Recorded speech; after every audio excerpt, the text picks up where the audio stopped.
Lu Ming hanya berhenti di sini. Jaraknya cukup jauh dan tanaman merambat yang haus darah seharusnya tidak bisa mengejarnya. Dandan, harta karun apa jimat giok itu? Lu Ming bertanya pada Dandan. Dia sangat penasaran. Ambil dan lihat sendiri. Dia membuka mulutnya dan jimat giok terbang keluar. Lu Ming mengulurkan tangan dan mengambilnya. Dandan tidak terlalu tertarik pada hal-hal yang bukan pengobatan spiritual. Dandan, kekuatanmu meningkat pesat akhir-akhir ini. Kata Lu Ming. Sebelumnya, Dandan mampu merebut jimat giok dari tanaman merambat yang haus darah dan melarikan diri dengan mudah, menunjukkan kemampuannya yang kuat. Lu Ming sangat penasaran. Tentu saja, itu sebabnya saya meminta Anda memberi saya lebih banyak ramuan roh. Juga, terakhir kali Anda mengalami kesengsaraan, saya menelan beberapa kesengsaraan guntur. Benda itu sangat bergizi dan banyak membantu saya pulih. Dandan berkata dengan ekspresi puas. Kesengsaraan surgawi adalah pelengkap yang bagus. Lu Ming terdiam. Orang ini sungguh misterius. Saat itu, ketika Kuali Guntur sedang mengalami kesengsaraan, orang ini menelan kesengsaraan surgawi dalam satu tegukan. Saat itu masih berupa telur. Bagaimana itu? Apakah kamu telah ditundukkan oleh kekuatan ilahi saya? Di masa depan, ikuti dewa ini dengan baik dan layani dia dengan baik. Kamu akan memiliki kehidupan yang baik. Dandan sombong dan sudah mulai merasa sombong. Masuk. Lu Ming segera meraih Dandan dan memasukkannya ke dalam diagram gunung dan sungai. Kemudian, dia melihat jimat giok di tangannya dan memindainya dengan indera spiritualnya. Setelah menerobos alam dewa spiritual dan membentuk dewa spiritual, seseorang akan mampu membentuk kesadaran spiritual, yang lebih efektif daripada mata dan dapat merasakan segalanya. Saat berikutnya, wajah Lu Ming bersinar. 9 meterai gerbang dewa adalah seni penyegelan, seni rahasia yang kuat. Lu Ming bergumam pada dirinya sendiri dan mempelajarinya dengan cermat. Semakin dia mempelajarinya, semakin dia terkejut. 9 meterai gerbang Tuhan. Setelah seorang seniman bela diri mengolahnya, dia akan mampu membentuk gerbang penyegel yang bisa menyegel lawan-lawannya. Ketika dia mengolahnya ke tingkat tinggi, dia akan mampu menyegel langit, bumi, manusia, dan segalanya. Sangat menakutkan. Luar biasa, terlalu luar biasa. Semakin dia memahaminya, semakin takjub Lu Ming. Dia menemukan betapa hebatnya 9 meterai gerbang dewa. Ini adalah teknik rahasia yang menakutkan. Benda itu ditinggalkan oleh seorang kaisar di dunia rahasia kediaman orang suci bertahun-tahun yang lalu. Itu telah hilang di dunia luar selama bertahun-tahun yang tak terhitung jumlahnya. Lu Ming hanya menemukan tempat tersembunyi dan memasuki diagram gunung dan sungai. Dia duduk bersila di bawah pohon kuno pemahaman jalan dan mempelajarinya dengan cermat. Sekarang, pohon kuno yang memahami jalan telah menumbuhkan 3 daun, dan itu bahkan lebih luar biasa. Tempat itu dikelilingi oleh aura jalan agung, dan orang-orang dapat memasuki kondisi kehampaan jika mereka duduk di sampingnya. Lu Ming sepenuhnya fokus pada pemahaman 9 segel gerbang dewa. Perlahan, cahaya misterius terpancar dari tubuhnya. Seiring berjalannya waktu, cahaya tersebut mulai mengembun dan berubah menjadi pintu cahaya. Itu seperti gerbang dewa yang menuju ke tempat abadi yang tidak diketahui. Waktu berlalu dan 3 hari berlalu. Bas, bas. Tiba-tiba, tangan Lu Ming membentuk segel dengan kecepatan tinggi. Sebuah pintu cahaya mengembun dan terbang menuju Dandan di depannya. Pintu cahaya bersinar dan menyelimuti Dandan dalam sekejap. Apa yang kamu lakukan, sarang?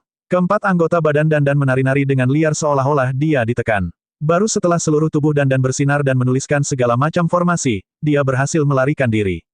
Efeknya lumayan. Lu Ming tersenyum. Bahkan pohon anggur vampir tidak dapat menghentikan Dandan. Keterampilan melarikan diri tidak terduga dan dia licin. Namun, bahkan Dandan sempat tertahan oleh pintu penyegel untuk beberapa saat karena kecerobohannya. Lu Ming sangat puas dengan kekuatan pintu penyegel. Jika itu orang lain, mereka pasti akan disegel oleh pintu penyegel. Dalam pertarungan antar ahli, meski seseorang disegel sesaat, hidup dan mati bisa diputuskan. Selain itu, kekuatan pintu penyegel akan meningkat seiring dengan peningkatan tingkat kultivasi Lu Ming. Itu mungkin salah satu senjata pembunuh Lu Ming. Secara khusus, Lu Ming baru saja mulai berkultivasi dan hanya dapat mengolah 1 pintu penyegel. 9 segel gerbang dewa dapat dikembangkan hingga tingkat tertinggi dan 9 pintu penyegel dapat dikembangkan. Itu akan sangat menakutkan. Setiap kali dia membuat pintu penyegel tambahan, kekuatannya akan meningkat beberapa kali lipat. Kita sudah menyia-nyiakan 3 hari. Kita tidak bisa membuang waktu lagi. Jarang sekali bisa memasuki dunia rahasia rumah suci. Kita tidak bisa menyia-nyiakannya. Dengan satu pemikiran, Lu Ming keluar dari diagram gunung dan sungai. Dia secara acak memilih arah dan terbang ke depan. Dandan juga naik ke bahu Lu Ming dan melihat sekeliling untuk melihat apakah ada ramuan spiritual. Mengaum, serigala raksasa muncul di gunung di depan mereka. Itu sebesar gunung dan tubuhnya berwarna putih keperakan. Ia melolong ke langit dan seluruh pegunungan berguncang hebat. Sangat kuat, ekspresi Lu Ming berubah drastis. Dia menyembunyikan auranya dan mendarat di pegunungan di bawah untuk mengamati dari jauh. Ledakan, ledakan, ledakan. Tiba-tiba, pegunungan di bawah kaki Lu Ming bergerak. Ia bergetar hebat sebelum naik ke udara dan terbang menuju serigala raksasa. Sarang, saat itulah Lu Ming menyadari bahwa dia berdiri di atasnya bukanlah pegunungan melainkan seekor ular raksasa. Ular raksasa itu berukuran sebesar gunung. Tubuhnya ditutupi tanah, batu, dan pepohonan. Ia tergeletak di sana tak bergerak, seperti barisan pegunungan. Ular Titan? Tidak, meskipun itu bukan ular Titan berdarah murni, dia hampir sampai. Lu Ming meratap dan dengan cepat terbang ke samping. Untungnya, ular raksasa itu hanya memperhatikan serigala perak raksasa dan tidak memperhatikan Lu Ming. Aduh, serigala perak raksasa itu meraung dan menghentakkan kakinya. Gunung di bawahnya meledak dan tubuh besarnya menerkam ular raksasa itu. Kedua raksasa itu saling bertarung. Untuk sesaat, dunia berguncang dan gunung-gunung terus runtuh. Sungguh binatang yang kuat. Ini jelas bukan dari dunia luar. Itu adalah binatang kuat yang tumbuh di alam rahasia rumah orang suci. Lu Ming menjauh dan tidak berani mendekat. Kedua binatang ini pasti berada di alam dewa spiritual tingkat lanjut. Mereka sangat menakutkan. Dunia rahasia ini sangat berbahaya. Saya pernah bertemu dengan pohon anggur yang haus darah sebelumnya, dan sekarang saya telah bertemu dengan dua binatang buas yang kuat. Saya harus lebih berhati-hati di masa depan. Lu Ming menyembunyikan auranya dan terbang dengan hati-hati. Tidak lama kemudian, dia melihat beberapa bekas pedang di tebing. Setelah mempelajarinya dengan cermat, dia menyadari bahwa mereka ditinggalkan oleh pembangkit tenaga listrik yang tiada taranya. Jika seorang praktisi pedang mempelajarinya dengan cermat, dia pasti akan mendapatkan sesuatu. Dikabarkan bahwa 30.000 tahun yang lalu, seorang ahli agung datang ke sini untuk berkultivasi. Tanda pedang ini mungkin ditinggalkan oleh ahli agung yang telah memahami sesuatu saat dia berkultivasi. Lu Ming menebak, jika itu masalahnya, pasti akan ada banyak jejak seperti itu di dunia rahasia. Jika dia menemukan sesuatu yang cocok, itu pasti akan menjadi peluang besar. Lu Ming tidak tinggal lama di sana. Dia tidak berlatih ilmu pedang dan tandanya tidak cocok dengannya. Sepanjang perjalanan, mereka menemukan banyak tumbuhan spiritual. Lu Ming hanya menyimpan sedikit dan memberikan sisanya kepada Dandan. Ada seseorang di depan. Sehari kemudian, Lu Ming melihat sesosok tubuh terbang lewat di depannya. Mereka bukan dari hall berdarah dingin, tapi dari kekuatan lain. Ada 9 pilar cahaya ketika seseorang memasuki dunia rahasia rumah orang suci, yang mengarah ke 9 area berbeda. Namun, 9 area ini semuanya terhubung dan berada di dunia rahasia yang sama. Pasukan utama mulai masuk secara terpisah untuk menghindari perselisihan segera setelah mereka masuk. Namun seiring berjalannya waktu, masyarakat dari 9 wilayah tersebut pasti akan bertemu. Lu Ming menduga dia telah sampai di area lain. Lu Ming terbang ke depan dan melihat banyak orang berkumpul di bawah dinding batu, mengamati dan memahami secara detail. Lu Ming melangkah maju dan memperhatikan ada pola aneh di dinding batu. Setelah diperiksa lebih dekat, ada aura misterius mengalir. Jelas sekali bahwa ini juga merupakan tempat di mana orang yang paling berkuasa berkultivasi. Lu Ming dengan hati-hati memikirkannya dan menyadari bahwa itu tidak banyak berguna baginya. Dia akan pergi. Enyah. Tiba-tiba, suara gemuruh keras terdengar. Di langit, seorang pemuda berkulit putih dengan pedang panjang di punggungnya melangkah di udara. Kekuatan pedang yang menakutkan terpancar dari tubuhnya, menekan semua orang. Wu Chang dari Sekolah Pedang Bela Diri Surgawi. Ekspresi banyak orang berubah. Sekte Pedang Bela Diri Surgawi sangat makmur. Itu adalah salah satu kekuatan teratas di benua tengah, dan hanya sedikit kekuatan yang bisa menandinginya. Pada generasi ini, Sekolah Pedang Bela Diri Surgawi juga menghasilkan banyak favorit surga. Ada 2 favorit surga kelas 2. Wu Chengkong dan Wu Chang. Wu Chengkong adalah talenta terbaik dari Sekte Pedang Tianwu, sedangkan Wu Chang adalah yang kedua. Jangan lihat bagaimana dia menduduki peringkat kedua. Kekuatannya tidak lebih lemah dari Yin Bupo, Jun Yue, dan yang lainnya. Dengan 2 favorit surga dalam satu generasi, reputasi Sekte Pedang Bela Diri Surgawi seperti matahari di langit. Enyah, saya ingin tempat ini. Wu Chang berdiri tinggi di atas dan melihat ke bawah. Banyak orang mengertakkan gigi. Tempat ini sangat besar. Wu Chang dengan jelas dapat memilih tempat untuk memahaminya, tetapi dia ingin mengusir orang lain. Namun, dia tidak berani menyuarakan amarahnya dan hanya bisa pergi.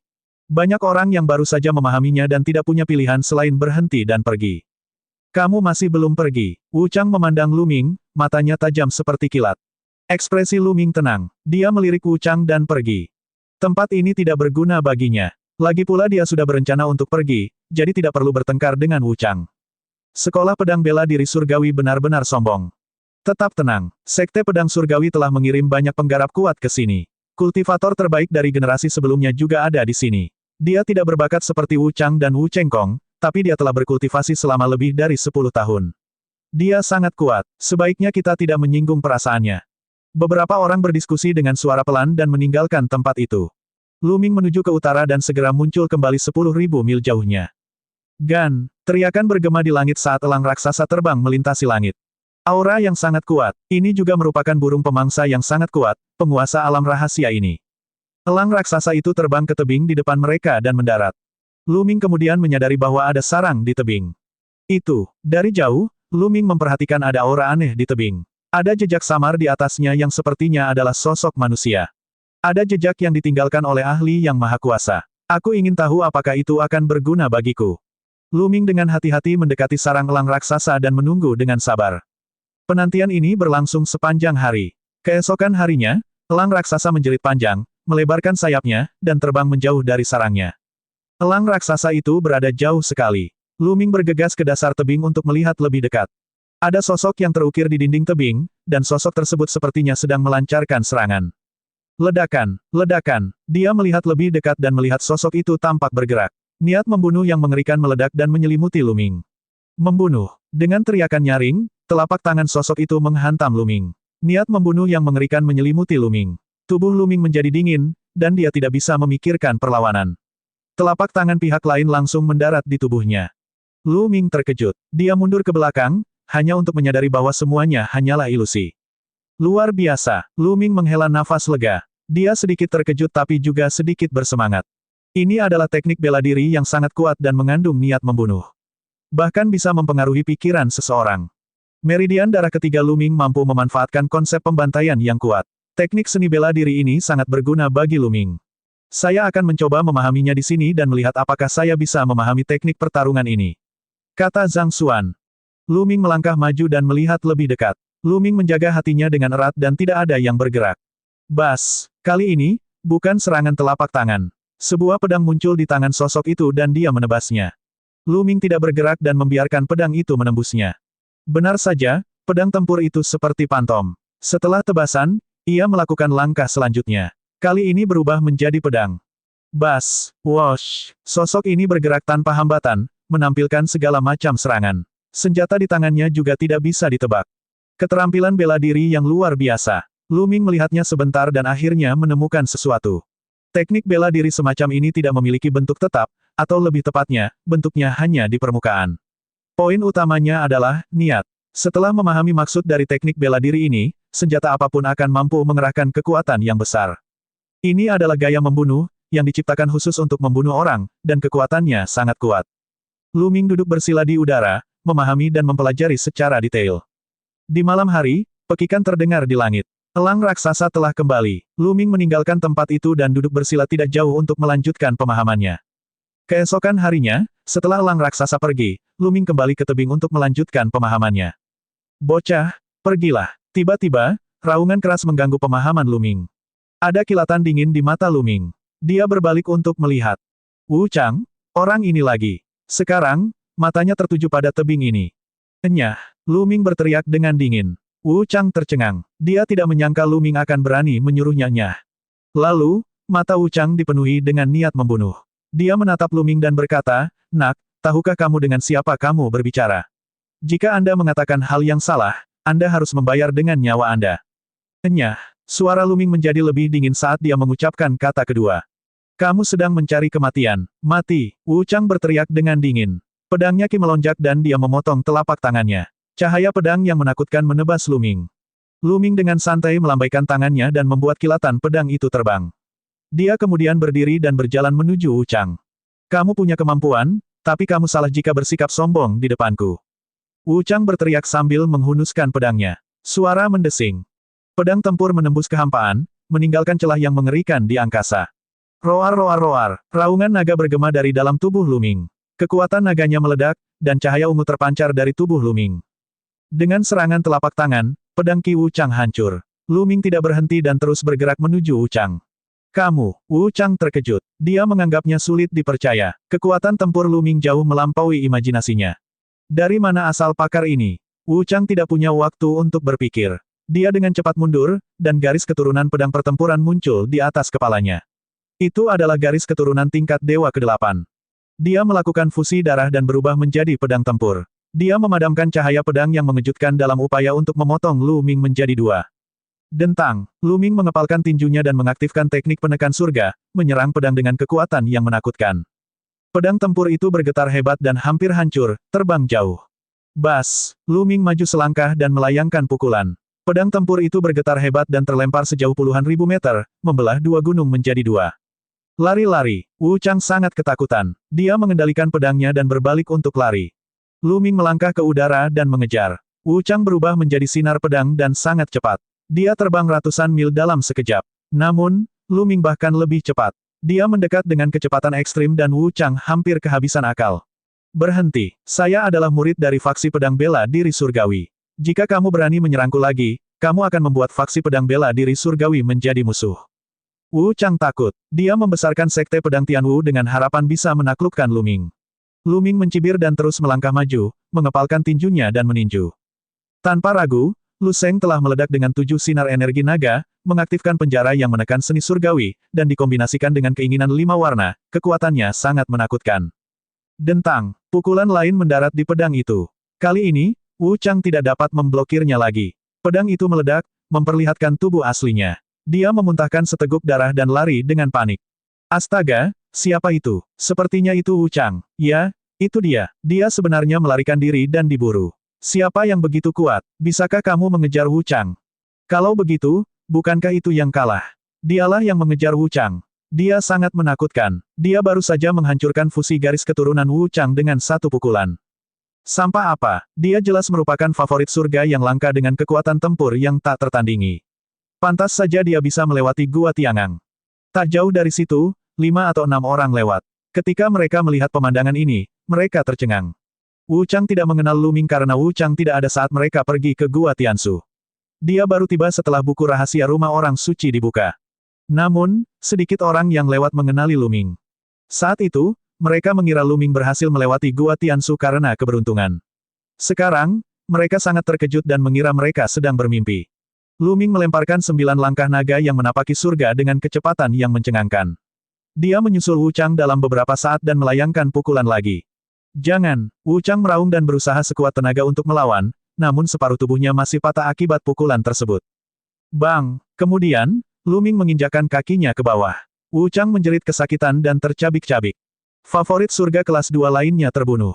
Namun, sama seperti Sue Luozi, setelah Wu Chang terbunuh, cahaya putih lain menyelimuti dirinya. Tak jauh dari situ, tubuhnya justru mengembun kembali. Dia memandang Lu Ming dengan kebencian, lalu gemetar dan menghilang tanpa jejak. Jimat takdir lainnya, Lu Ming mengerutkan kening. Semua jenius kelas 2 ini memiliki potensi untuk menjadi kaisar. Kekuatan utama menghargai mereka dan membayar mahal untuk membeli jimat takdir dari Akademi Tianxia. Hampir setiap surga favorit kelas 2 punya sepotong. Favorit surga kelas 2 terlalu penting. Dia memiliki kesempatan untuk menjadi seorang kaisar. Seorang kaisar dapat menjadikan suatu kekuatan sebagai kekuatan tuan dan makmur selama 10 hingga 20 ribu tahun. Perannya terlalu besar. Dia berkali-kali lebih penting daripada yang maha tinggi. Pasukan tuan itu berharap mereka akan memiliki penerus. Jika tidak ada penerus, tidak akan ada kaisar baru di generasi mendatang, dan kekuatan tuan akan melemah dengan cepat, seperti lembah raja pengobatan dan sekte jimat. Dalam sejarah benua hutan belantara ilahi, ada banyak faksi tuan besar. Namun, berapa banyak dari mereka yang bisa terus sejahtera dan mewariskan warisannya? Sangat sedikit. Banyak pasukan tuan yang melemah karena tidak ada kaisar di antara mereka yang datang terlambat. Bisa dibayangkan betapa pasukan tuan sangat menghargai para jenius kelas 2. Di kejauhan, orang-orang itu tersentak dan berkeringat dingin. Lu Ming terlalu kejam. Dia membunuh favorit surga kelas 2 begitu saja. Untungnya, dia memiliki jimat takdir. Kalau tidak, sekolah pedang bela diri surga akan menjadi gila. Lu Ming melirik beberapa dari mereka dan mengabaikannya. Dia kembali ke tepi tebing dan terus memahami gerakan pembunuhan tersebut. Akademi Tianxia masih dikelilingi oleh orang-orang di luar tembok Wan Xiang Jade. Jauh di atas langit, berbagai seniman bela diri agung sedang duduk bersila, menunggu dalam diam. Bas! Tiba-tiba, cahaya putih menyala dan sosok Wu Chang muncul. Mata semua orang memandang serempak. Wu Chang? Ini Wu Chang. Dia telah terbunuh. Bahaya apa yang dia hadapi? Petik 2. Sepertinya dunia rahasia itu sangat berbahaya. Saya bertanya-tanya berapa banyak dari mereka yang tidak memiliki jimat kehidupan yang meninggal. Petik 2. Bahaya disertai dengan peluang. Jika ada sesuatu yang bisa diperoleh, itu sepadan. Banyak orang memandang Wu Chang dan berdiskusi di antara mereka sendiri. Wu Chang, apa yang terjadi? Seorang seniman bela diri tertinggi dari sekolah pedang Tianwu bertanya. Wu Chang tidak berani untuk tidak menjawab pertanyaan seniman bela diri tertinggi, jadi dia segera mulai menjelaskan. Seorang pemuda berkulit gelap dengan penampilan sederhana dan jujur tetapi sangat licik. Wu Chang tidak tahu siapa nama Lu Ming, jadi dia menggambarkan penampilannya. Apa, bukankah ini wajah yang sama dengan Lu Shaoxing? Dia lagi. Dia benar-benar dewa kematian. Pertama, dia membunuh banyak ahli dari aula berdarah dingin, lalu darah Luo, dan sekarang dia membunuh Wu Chang. Dia sungguh menakutkan. Dia membunuh begitu banyak favorit surga. Kekuatan tempurnya sangat mengejutkan. Saya khawatir dia berada di peringkat teratas bahkan di antara favorit surga kelas 2. Banyak orang berseru. Orang-orang di aula berdarah dingin tampak muram, dan Luo Zi yang berdarah mengertakkan gigi.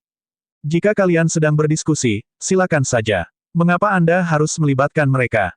Di tebing di alam rahasia rumah suci, Lu Ming sedang belajar dengan cermat.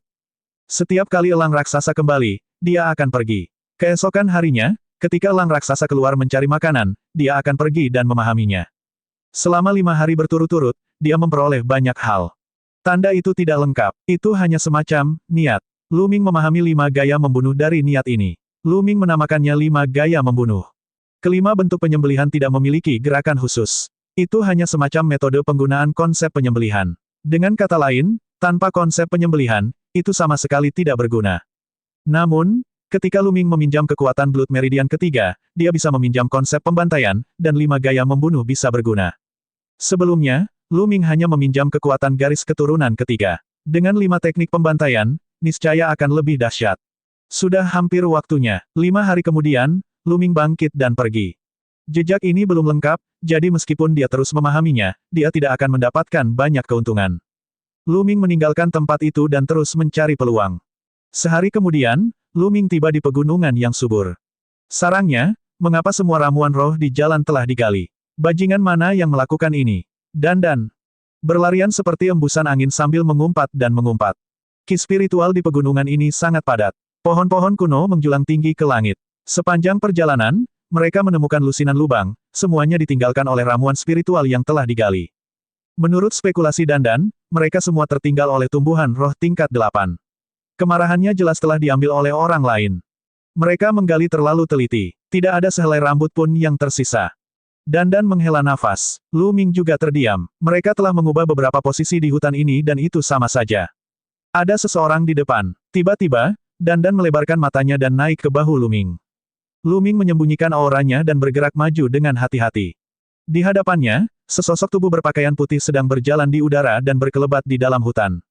Dia tampak sangat muda dari belakang, tetapi dia botak dan kepalanya bulat dan mulus. Teknik gerakannya sangat cepat, seperti embusan angin. Sesaat kemudian, dia muncul di depan ramuan spiritual. Aku punya rambut beras, bagus, bagus. Pria botak itu mengerang lalu melambaikan lengan bajunya. Ramuan spiritual meninggalkan tanah dan dikumpulkan olehnya. Ini, mungkinkah dia seorang biksu suci dari Gurun Barat? Lu Ming sangat terkejut. Legenda mengatakan bahwa Gurun Barat berbeda dari tempat lain. Mereka mengembangkan Dharma, dan seluruh Gurun Barat sebagian besar terfokus pada Dharma, dengan kuil-kuil kuno di mana-mana. Melihat pakaian pria botak dan nama Buddha, dia jelas adalah seorang biksu suci di Gurun Barat. Setelah biksu suci menyingkirkan ramuan roh, dia melanjutkan perjalanannya. Tidak lama kemudian, dia sampai di gua bawah tanah yang gelap dan mengamatinya dengan cermat. Setelah beberapa saat, dia mundur beberapa mil dan mengeluarkan piring bundar. Kemudian, seberkas cahaya ungu melonjak ke langit. Di tangan biksu suci Gurun Barat, sebuah piring bundar memancarkan cahaya ungu yang melonjak ke langit, menembus awan.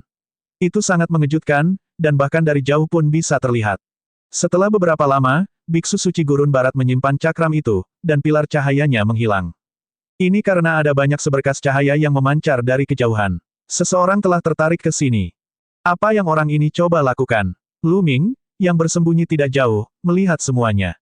Beku suci menyimpan cakram itu dan kembali ke pintu masuk gua yang gelap. Dia berteriak, harta karun di gua ini adalah milikku. Setelah berteriak, sosoknya bersinar dan dia segera meninggalkan gua. Tidak lama kemudian, lebih dari 10 seberkas cahaya terbang, memperlihatkan lebih dari 10 sosok. Harta karun itu ada di dalam gua, bunuh. Kita tidak bisa membiarkan orang lain sampai di sana lebih dulu. Tersesat, ini milikku. Lebih dari selusin ahli langsung bergegas masuk ke dalam gua.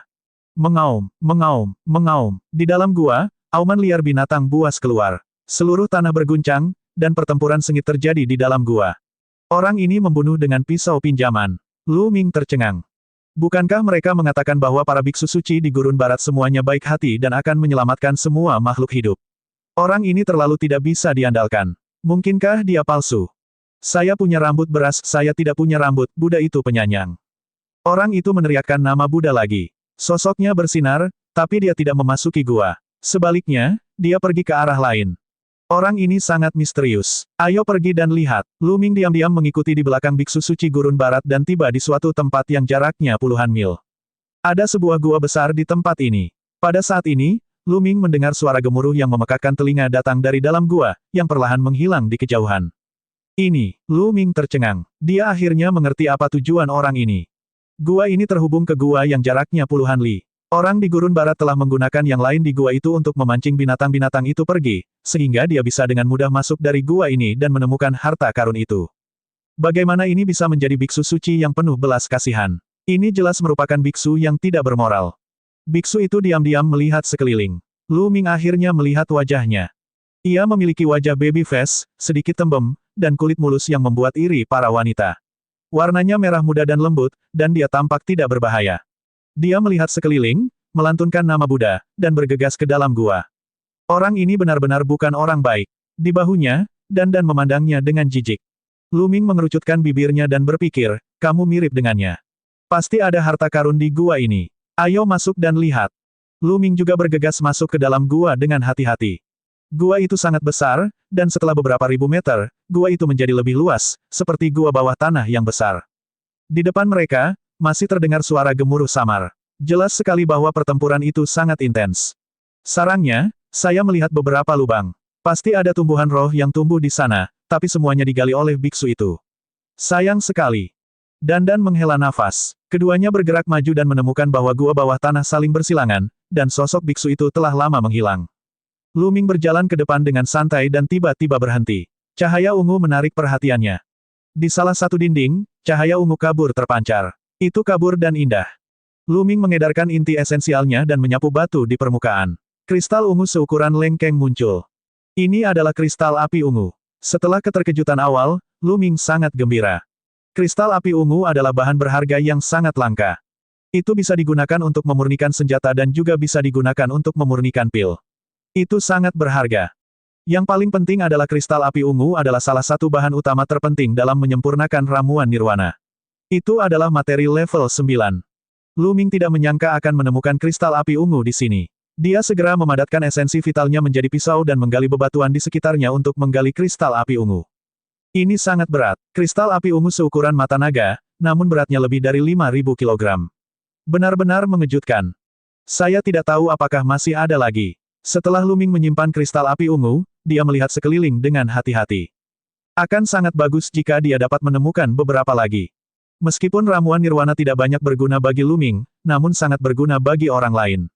Misalnya, jika Kong Jin yang gemuk memiliki pil nirvana, dia bahkan dapat meningkatkan garis keturunan ketiganya ke tingkat ke-9 dari tingkat dewa.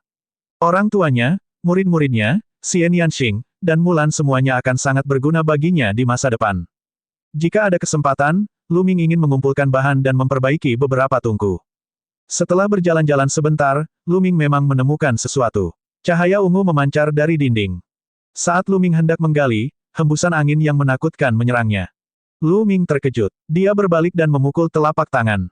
Bang! Kekuatan yang menakutkan mengalir ke arah Lu Ming dan dia tidak bisa menahan diri untuk mundur beberapa langkah.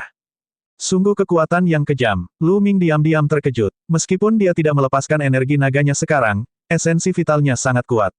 Selain 5 jenis konsep dan teknik penjara yang menekan surga, dia bisa membunuh seniman bela diri alam dewa spiritual tingkat kedua biasa dengan satu serangan telapak tangan.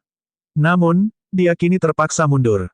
Rambutku, nyanyian Buddha terdengar dan wajah tidak berbahaya muncul di depan Lu Ming. Itu adalah biksu itu. Dia tampak sangat muda, berusia 20-an. Dia menyipitkan matanya dan tersenyum. Dia menyatukan tangannya dan berkata, dermawan ini, binatang buas di gua ini dibujuk oleh teman biksu. Tidak baik kamu memanfaatkannya seperti ini bukan? Bahkan, Ketika dia berbicara, biksu itu masih tersenyum. Lu Ming dan Dandan memandang rendah mereka. Orang-orang itu jelas-jelas ditipu oleh biksu itu, tetapi mereka menjadi temannya di mulutnya. Sungguh tidak tahu malu. Tuan, setiap orang yang melihatnya mempunyai bagian. Saya baru saja melihat semua metode Anda. Jika tersiar kabar, saya khawatir itu tidak akan baik untuk reputasi biksu suci gurun barat. Lu Ming berkata sambil tersenyum. Rambutku putih, budaku penyanyang. Saya pikir Anda telah salah paham, dermawan. Seorang beku harus berbelas kasih. Beku berwajah bayi itu melantunkan nama Buddha. Mengaum. Tyrant belum menyelesaikan kata-katanya ketika suara gemuruh keras terdengar. Seekor kadal raksasa dengan api ungu menerjang tiran. Bas. Tubuh Tyrant bersinar dengan cahaya kemasan. Dia memukul telapak tangannya dan cetakan telapak tangan emas yang besar mendarat di tubuh kadal ungu itu. Dengan suara keras, kadal itu hancur berkeping-keping. Belas kasihan. Lu Ming lidahnya keluh. Rambutku putih, budaku penyanyang. Biksu itu melantunkan nama Buddha lagi dan memandang Lu Ming, dermawan, biksu kecil ini menyukai kristal api ungu ini. Mengapa kamu tidak memberikannya kepada biksu kecil ini? Jadi bagaimana jika aku tidak melakukannya? Kata Lu Ming. Rambutku seputih beras, Buddha. Rambutlah kepalamu. Aku tahu kamu tidak punya rambut. Lu Ming berteriak dan tiba-tiba melancarkan serangan. Kekuatan naga di tubuhnya meledak, dan kekuatannya meningkat pesat. Dia melayangkan pukulan ke biksu yang tidak bermoral itu. Tubuh biksu Wu Liang bersinar terang. Cahaya keemasan yang menyilaukan menyebar, membuat biksu yang tidak bermoral itu tampak seperti reinkarnasi Buddha. Dia tampak serius. Selain itu, ia memiliki wajah yang tidak berbahaya. Jika Lu Ming tidak melihatnya secara diam-diam sebelumnya, dia akan benar-benar berpikir bahwa dia adalah seorang biksu terkemuka. Ledakan. Biksu yang tidak berperasaan itu menyerang dengan telapak tangannya dan cetakan telapak tangan emas bertabrakan dengan tangan Lu Ming. Boom! Ledakan yang mengerikan terdengar, dan kekuatannya melesat ke segala arah. Gua bawah tanah mengeluarkan getaran yang mengerikan. Batuan di gua bawah tanah ini sangat keras, mungkin karena telah dihuni oleh binatang buas yang kuat sepanjang tahun. Jika itu adalah gua biasa, pasti akan langsung meledak. Meski begitu, seluruh gua bawah tanah berguncang hebat. Bang! Bang! Setelah gerakan pertama, tubuh Lu Ming gemetar dan dia mundur beberapa langkah. Dia sangat kuat. Kekuatan biksu ini sebenarnya sangat menakutkan. Lu Ming sangat terkejut. Pada saat ini, dia sudah melepaskan kekuatan naganya, tapi dia masih dipaksa mundur oleh lawannya. Kekuatan cetakan Golden Palm itu sungguh mencengangkan, seolah mampu menekan segalanya. Itu adalah perlawanan langsung terhadap penjara yang menekan seni surgawi. Lu Ming terkejut. Biksu yang tidak bermoral itu juga terkejut. Dia tidak menyangka Lu Ming bisa mengambil telapak tangannya tanpa terluka. Mengaum, mengaum. Guncangan di sini menarik perhatian binatang di sisi lain. Mereka meraung dengan keras. Jelas sekali, beberapa binatang sedang bergegas ke sini. Saya seorang anak kecil. Dermawan, Anda sangat kuat. Kalau begitu aku akan memberikan kristal api ungu ini padamu. Selamat tinggal. Biksu itu melantunkan nama Buddha dan pergi dengan lengan baju berkibar. Gurun Barat sungguh tak terduga. Mata Lu Ming berbinar. Gurun Barat selalu menjadi wilayah sekte Buddha sejak zaman kuno. Itu selalu misterius dan sangat kuat. Banyak orang mengatakan bahwa dari 5 wilayah benua hutan belantara ilahi, Gurun Barat hanya berada di urutan kedua setelah benua tengah. Mengaum, raungannya seperti guntur, dan gua bawah tanah bergemuruh. Lu Ming tidak banyak berpikir dan menggali kristal api ungu. Dengan menggerakkan tubuhnya, dia meninggalkan tempat itu. Setelah itu, Lu Ming berjalan mengitari gua bawah tanah untuk beberapa saat tetapi tidak menemukan potongan ketiga dari kristal api ungu. Namun, dia bertemu dengan beberapa kadal raksasa ungu yang dia bunuh. Namun, terlihat jelas bahwa terdapat sarang kadal raksasa di dalam gua bawah tanah, beberapa di antaranya sangat kuat. Lu Ming tidak tinggal lama. Dia berjalan berkeliling sebentar, lalu meninggalkan gua dan terbang ke kejauhan. Angin kencang bertiup dan Lu Ming tersenyum. Dia sedang dalam suasana hati yang baik setelah mendapatkan 2 kristal api ungu. Masing-masing dari 7 bahan utama yang diperlukan untuk memurnikan ramuan nirwana sangatlah berharga dan jarang muncul di dunia luar. Sekarang setelah dia mendapatkannya, itu bisa dianggap sebagai peluang. Tentu saja, suasana hati Lu Ming sedang baik. Ledakan. Ledakan yang menghancurkan bumi terdengar. Di depan mereka, pedang Qi melonjak ke langit, prasasti berkilauan, dan ruang terkoyak. Terjadi pertempuran sengit. Lu Ming terbang dengan kecepatan tinggi. Dia menerapkan konsep air dan mengembunkan awan kabut. Dia bersembunyi di balik kabut dan memperhatikan. Ada total 4 orang dalam pertempuran besar itu. Lu Ming cukup familiar dengan beberapa di antaranya. Mereka adalah Dewi Tan Xiang, Kong Xin dari Akademi Tianxia, Wu Chengkong dari Sekte Pedang Tianwu, dan seorang pria berotot berusia 40-an. Dia sekuat Wu Chengkong. Mereka berempat berada dalam pertempuran yang kacau balau. Namun, terlihat jelas bahwa Dewi Tan Xiang dan Kong Xin bekerja sama. Mereka bertarung sengit dengan Wu Chengkong dan pria berotot itu. Pada saat ini, Lu Ming memperhatikan ada sebuah danau kecil di bawahnya. Airnya jernih dan ada 3 ekor koi berenang-renang di dalam danau. Ketiga ikan mas ini berwarna emas dan ada cahaya yang memancar dari tubuhnya. Mereka berkumpul dan berpencar pada waktu-waktu tertentu, dan ketika mereka berkumpul, mereka tampak seperti naga sungguhan. Ikan mas naga, itu ikan mas naga. Lu Ming terkejut. Ikan mas naga juga merupakan harta karun tertinggi. Dikatakan sebagai keturunan naga sejati. Ia memiliki darah asli dari naga sejati di tubuhnya dan digunakan untuk memurnikan pil. Itu adalah obat harta karun yang langka dan nilainya bahkan lebih tinggi dari kristal api ungu. Secara kebetulan, darah ikan mas naga adalah salah satu dari 7 bahan utama untuk memurnikan ramuan nirwana. Kalian ingin bertarung denganku. Kamu sedang mencari kematian. Ikan mas naga adalah milikku. Teriak Wu Chengkong, penuh niat membunuh. Wu Chengkong, jangan terlalu sombong. Ada 3 ikan karper naga. Bagaimana kalau kita masing-masing mendapatkannya? Tan Xiang berbicara. Satu aturan per partai, apakah Anda memiliki kualifikasi? Ketiganya adalah milikku. Wu Chengkong mencibir. Pedang Qi-nya bersiul dan memotong ruang. Itu sangat menakutkan. Pria berotot lainnya tidak mengatakan apapun. Seluruh tubuhnya memancarkan cahaya putih. Dia melambaikan telapak tangannya, dan sebuah tangan besar muncul, merobek langit dan bumi. Inilah jejak telapak tangan besar yang membelah langit. Orang ini pasti ahli dari pasukan Tuan, keluarga Ji. Hati Lu Ming tergerak. Di antara ketiga pihak, Wu Chengkong memiliki kekuatan tempur yang luar biasa, dan orang kuat dari keluarga Ji memiliki kultivasi yang tinggi dan juga tidak lemah. Namun, ketika Dewi Tan Xiang dan Kong Xin bergabung, kekuatan tempur mereka juga sangat menakutkan dan tidak lebih lemah dari yang lain. Sulit untuk menentukan pemenang dalam pertarungan antara 3 pihak. Lu Ming tersenyum. Dia tiba-tiba menggunakan langkah menghentak 9 naga surga dan bergegas menuju permukaan danau. Dalam sekejap, dia muncul di atas danau. Dia mengulurkan tangannya dan sebuah tangan besar yang terbuat dari esensi vital muncul, meraih ketiga ikan karper naga. Siapa ini? Kamu sedang mencari kematian. Orang-orang di udara terkejut, dan Wu Chengkong meraung. Saat ketiga ikan mas naga hendak mendarat di tangan Lu Ming, tubuh mereka bersinar dan berubah menjadi seberkas cahaya. Dalam sekejap, mereka melarikan diri dari tangan Ki primordial raksasa Lu Ming. Lu Ming terkejut. Saat dia hendak menangkapnya dengan sekuat tenaga, pedang Ki yang menakutkan muncul di angkasa dan menebas Lu Ming. Lu Ming tidak punya pilihan selain berbalik dan melayangkan pukulan. Bang! Pedang Ki hancur. Bas! Wus! Dalam sekejap, Wu Chengkong, pria berotot dari keluarga Ji, Dewi Tan Xiang, dan Kong Xin muncul di sekitar Lu Ming. Namun, mereka tidak langsung menyerang. Sebaliknya, mereka mengunci aura mereka pada Lu Ming. Nak, itu kamu. Wu Chengkong kaget saat melihat Lu Ming dengan jelas. Peri Tan Xiang dan Kong Xin juga terkejut. Mereka mengenali Lu Ming. Bocah, untuk bisa memblokir pedangku, kamu harus memiliki suatu kemampuan. Kamu sengaja menyembunyikan kekuatanmu sebelumnya. Wu Chengkong memandang Lu Ming dengan dingin dan melanjutkan, namun, karena kamu berani menangkap ikan mas naga tepat di depan hidungku, kamu pasti telah mencapai akhir hidupmu. Alam rahasia Martial Saint adalah tempat bagi mereka yang melihatnya. Saya melihat harta karun, jadi tentu saja saya bisa membantu. Lu Ming sedikit mengerucutkan bibirnya. Jika kamu bergerak, kamu harus membayar harganya dengan nyawamu. Niat membunuh Wu Chengkong meledak. Dia sudah berniat membunuh Lu Ming ketika Lu Ming menolak memberinya kuota untuk kolam pembersihan sumsum. Sekarang, niat membunuhnya menjadi lebih kuat. Suara mendesing. Wu Chengkong mengayunkan pedangnya dan pedang Qi yang menakutkan menebas Lu Ming. Itu bahkan lebih kuat dari sebelumnya.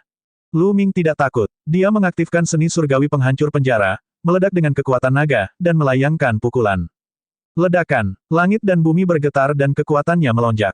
Pilar air menjulang dari danau di bawahnya. Ketiga ikan mas naga itu berkedip-kedip dan menghindari kekuatan itu. Bang! Pedang Qi menyebar, dan Lu Ming mematahkannya dengan sebuah pukulan. Dia melangkah maju dan berkata dengan suara dingin, hanya kamu. Kamu masih kurang. Kemudian, dia melayangkan pukulan lagi. Tinju Lu Ming sepertinya mengandung kekuatan ratusan juta jun. Itu menakutkan dan mengejutkan, menyebabkan seluruh ruangan bergetar. Sangat kuat, Wu Chengkong sangat terkejut. Vitalitas asli melonjak di tubuhnya. Suara pedang terdengar terus-menerus saat dia menebas pedang Qi yang mengejutkan. Namun, itu tidak ada gunanya. Lu Ming seperti dewa perang yang tak terkalahkan. Dia meninju dengan kekuatan tinjunya, terus-menerus menghancurkan pedang Qi dan dengan cepat mendekati Wu Chengkong. Di sampingnya, Peri Tan Xiang, Kong Xin, dan yang lainnya juga sangat terkejut.